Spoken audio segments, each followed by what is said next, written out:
இப்போ பார்த்தோன்னா குமரன் வந்து அந்த மீதி துணியெல்லாம் தச்சுட்ருக்காங்க. ரொம்ப டயர்டாக இருக்காங்க அங்கேயே கடையில். அப்போ பார்த்தோன்னா இங்கே காவேரி, விஜய் நம்ம இவங்கெல்லாம் வராங்க.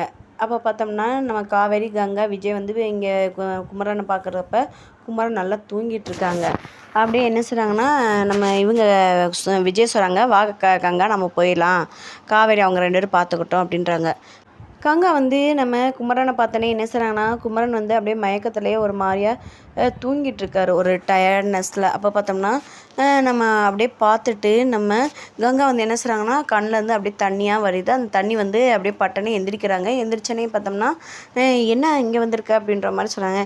இல்லைங்க, என் மேலே தான் தப்பு, நான் அந்த மாதிரி எல்லோரும் முன்னாடி நான் பேசியிருக்கக்கூடாது, ஏன் தப்பு தான், இந்த மாதிரி நீங்கள் ஏன் இவ்வளோ பெரிய ஆர்டர் எடுத்தது என்கிட்ட ஒரு வார்த்தை கூட சொல்லலை அப்படின்னு.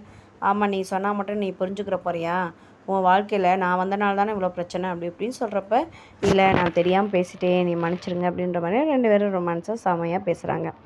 இங்கே பார்த்தோன்னா நம்ம கங்கா வந்து என்ன செய்கிறாங்கன்னா இங்கே பேசிகிட்டு இருக்கிறப்ப காவேரிக்கு ஒரு பயம், அக்கா சண்டை போட்டுருவாளோ அப்படி இப்படின்னு சொல்கிறப்ப உடனே விஜய் வந்து அதெல்லாம் பார்த்துக்குருவாங்க வா அப்படின்னு சொல்லிட்டு அவங்க 2 பேரும் பைக்கில் செம ரொமான்ஸாக போகிறாங்க. செம்ம இன்ட்ரெஸ்டிங்காக இருந்துச்சு. வீடியோ பிடிச்சா லைக் பண்ணுங்கள், சப்ஸ்கிரைப் பண்ணுங்கள். தேங்க்யூ.